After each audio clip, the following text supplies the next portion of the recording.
Baby, నీకోసం తిరగని ఊరు లేదు, వెతకని పేట లేదు. రాత్రి బావుల్లో తిండి తిప్పులు మానేసి కళ్ళల్లో ఒత్తులు వేసుకుని వెతుకుతున్నావమ్మా. నా తల్లి, ఏం బాబు, లక్షణంగా పెళ్లి చేసుకోబోతున్న పిల్లని ఇలా లేపుకొచ్చేస్తావా? చూడమ్మా, నువ్వు ఎవరితో మాట్లాడుతున్నావో తెలుసా?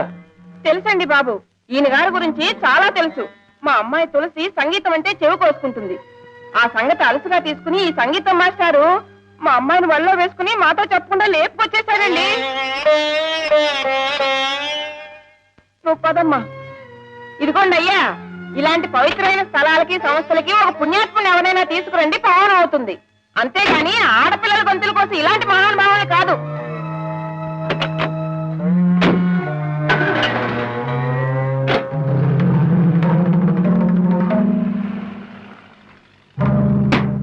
కోర్టుకు టైం అవుతూ ఉంది. నీ కేసు ఏమిటో త్వరగా వివరించు నాయన. మా నాన్నండి, ఆయనకి 2 భార్యలండి. నేను పెద్ద భార్య కొడుకునండి. మా అమ్మగారు పోయారండి. అయ్యో పాపం. ఇప్పుడండి మా నాన్న తన 2వ భార్య కొడుక్కి ఆస్తి అంతా రాసేద్దాం అనుకుంటున్నాడు. ఏమండి, అమ్మా ఒకసారిలో వస్తారు? వస్తానమ్మా. నిన్ను కాదు, నన్ను. అవతల పనిలో ఉన్నాను. ఏమిటి ఇది? నిజమేనా అంట? ఏమిటి? నమ్మబుద్ధి కాలేదనుకోండి. అన్నయ్య గారు ఆ తులసిని వెంటేసుకుని ఊళ్ళమ్మడి తిరుగుతున్నారట. అంతవరకు నిజమే. అంతకు మించి నువ్వేమన్నా అబద్ధం. సరేనా? అది కాదండి, ఊళ్ళో అందరూ చెవులు కొరుక్కుంటున్నారు అనుకోండి. కొరుక్కోమను. చెవులేం కర్మ, ముక్కు నోరు కాళ్ళు చేతులు అన్ని కొరుక్కు తినమను. అది కాదు. నేను అవతల పార్టీతో మాట్లాడుతున్నాను, నన్ను డిస్టర్బ్ చేయకు. Don't disturb me. ఏమంటావయ్యా? మీ అమ్మగారికి 2 మొగుళ్ళు, మీ నాన్నగారు పోయారు. కాదండి, మా నాన్నగారికి 2 భార్యలు, మా అమ్మగారు పోయారు. ఓ ఏమండి,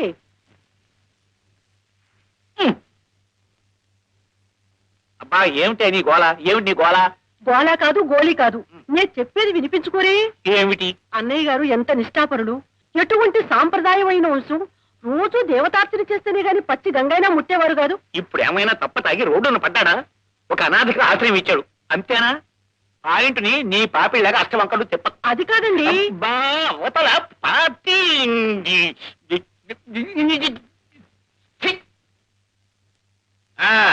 ఏమిటయ్యా నువ్వు అనేది? నీకు 2 భార్యలు, మొదటి భార్య పోయింది. కాదండి, నేను పోయాను. నమస్కారం, వెళ్ళి వస్తా. ఇది ఎవరు పోలేదు. రాదండి. వద్దండి బాబు, వద్దండి. అది కాదండి, అన్నయ్య గారు వారి పెద్దలు నిప్పు కడిగేంత ఆచారవంతులు కదా. మరి ఈయనలా వెళ్ళింది, పార్టీ బజార్కి వెళ్ళింది. నీ పాయింట్ ఏమిటి? తులసికి ఆయన ఆశ్రయం ఇచ్చాడు, అంతేనా? సంగీతం అంటే ఇద్దరికి ప్రాణం గనక ఆయన పని చేశాడు, తప్ప రేపొద్దున ఏదైనా ఒక ఆడ పార్టీ ఇక్కడికి వచ్చి నాతో కూర్చుని మాట్లాడుతూ ఉంటుంది. నిన్ను విడిచిపెట్టే చేసి ఆ పార్టీ వెంబడి నేను పోయినట్టేనా? కులం ఏదైనా తులసి నిజంగా తులసి మొక్కంత పవిత్రురాలు. ఆ వినయము, విధేయత, నమ్రత, ఆ భక్తి ఇంకెవ్వరికి రావు.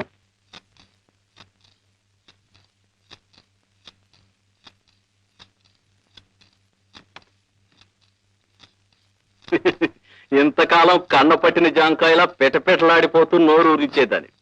ఇప్పుడు నీ మీద మోసి తీరిపోయింది. ఇక ఆ సంగీత పంతులతోనే తిరుగుతావో, సముద్రంలోనే దూకుతావో. వీడు నీకు దేవుడా? సరిగమలు పాడటం తప్ప సరసం ఆడటం తెలియని ఈ వెర్రిబాగులు వాడు నిన్నేం చేస్తాడే పిచ్చిదానా? కావాలంటే పో, వీడితోనే పో.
అంటే ఇంతకీ నువ్వు అనేది తులసిని విడిపించాలంటావు అంతేనా? అవునరా మాధవ, తులసి ఎలాగైనా సరే ఈ కేసు నుంచి బయటపడాలి. ఎంత ఖర్చైనా నేను భరిస్తాను. అర్థమైందిరా.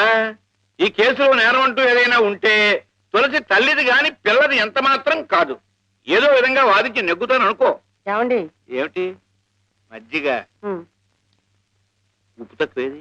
ఇది ఇప్పుడు నా పాయింట్ ఏమిటంటే, మీ ఇద్దరి సంగతి నాకు తెలుసు, కానీ చుట్టూ లోకం అంటూ ఒకటి ఏడ్చింది కదా. ఒక ఎదిగిన కూతురు తండ్రి కలిసి ఒకే రిక్షాలో వెళ్తుంటేనే దిక్కుమాలిన చెవులు కోరుకుంటుంది కదా ఈ లోకం. లోకేశ్వరుడికి తప్ప లోకానికి భయపడను రా మాధవ. నాకు తులసికి ఉన్న బాంధవ్యం ఆ పరమేశ్వరుడికి తెలుసు, నాకు తెలుసు. నువ్వు ఆ కేసు సంగతి ఆలోచించు.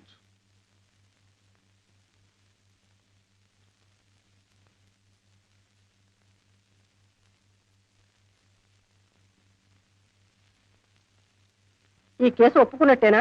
ఆహా, రేపు తులసి తరపున వాదిస్తారు కూడానా? వాదించడానికే కాదటే ఒప్పుకున్నది. వాదించి గెలిపిస్తారు కూడానా? గెలిపించడానికేగా వాదించేది. అయితే ముందు అద్దం మగలగొట్టండి.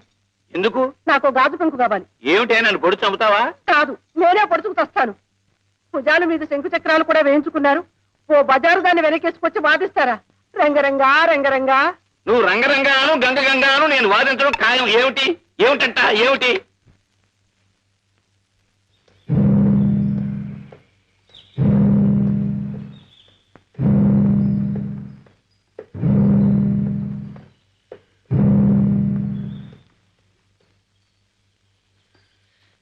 నా కడుపును చెడబుట్టావే నువ్వు. మంచిగా చెప్పిన మాటలు వెగటైపోయాయన్నమాట. కన్న తల్లినే రచ్చకేడుస్తావా? ఇంతకింత అనుభవించకపోవే. నువ్వేం బాధపడకక్క, నువ్వు తిరిగి వచ్చేలాగా దీన్ని లైన్లో పెడతాగా. దిక్కుమాల సంతానాన్ని కన్నాను, అందుకే అనుభవిస్తున్నాను.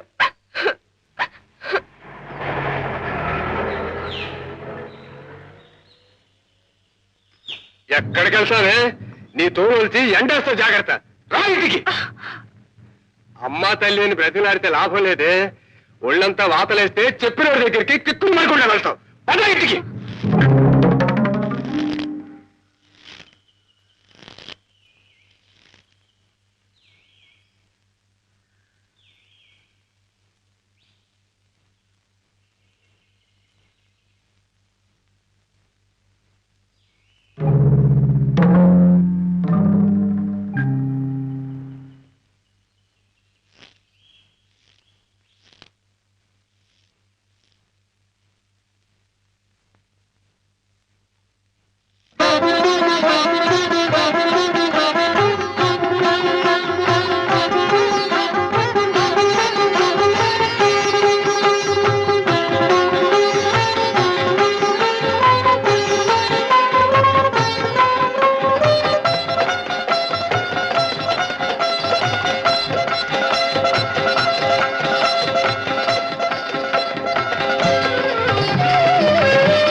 ఇట్లాంటి అనాచారం నేను ఎక్కడా చూడలేదు.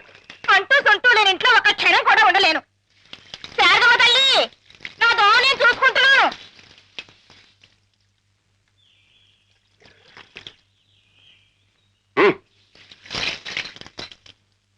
అడ్డమైన వాళ్ళని కొంపలో చేర్చుకుంటే పంచమహాపాతకాలు చుట్టుకుంటాయి. రౌరవాద నరకాలు పట్టిపోతారు. మడి దడి పట్టింపు ఉన్న కొంప కాబట్టే ఇన్నాళ్ళు ఉండగలిగాను. ఇప్పుడు కొత్త బుద్ధులు పుట్టుకొచ్చి కొత్త మనుషులను కొంపలో ఉంచుకుంటే నాకు పంచాగ్ని మధ్యంలో ఉన్నట్టు అనిపిస్తోందమ్మా. ఇక నేను ఉండలేను. ఏ గుళ్ళోనో కృష్ణారామ అనుకుంటూ కూర్చుంటాను. వింటున్నావా అమ్మా?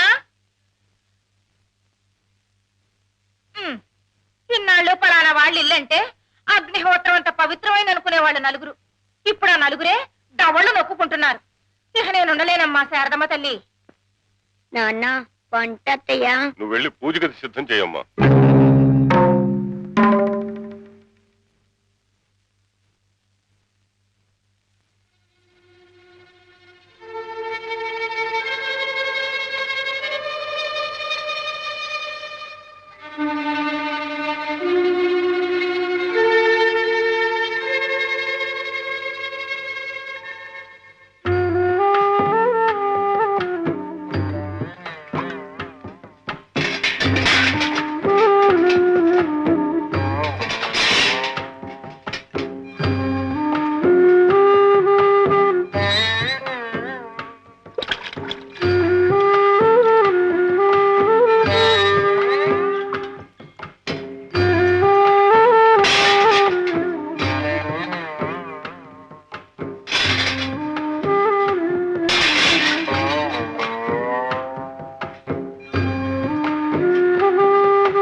పిండి పడిపోయింది నాన్న. నైవేద్యాన్ని తొందరగా వంట చేద్దామని వస్తుంటే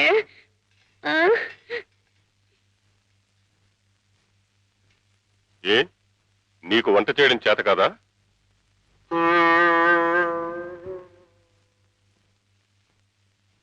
పసిపిల్ల, అది మడిగట్టుకుని వంట చేయలేక అవస్థపడుతూ ఉంటే చేతనైన వాళ్ళు వెళ్ళి సహాయం చేయొచ్చు కదా.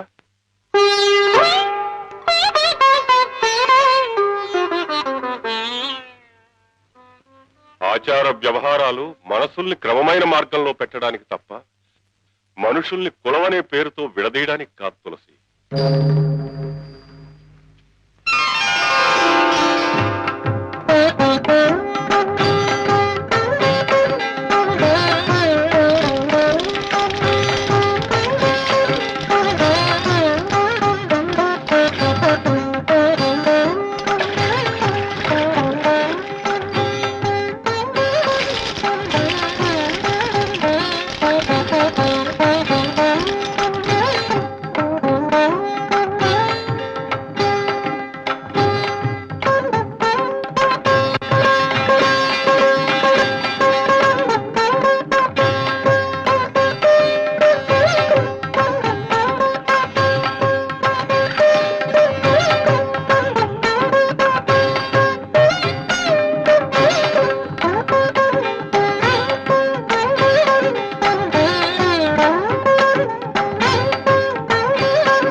లక్ష్మీ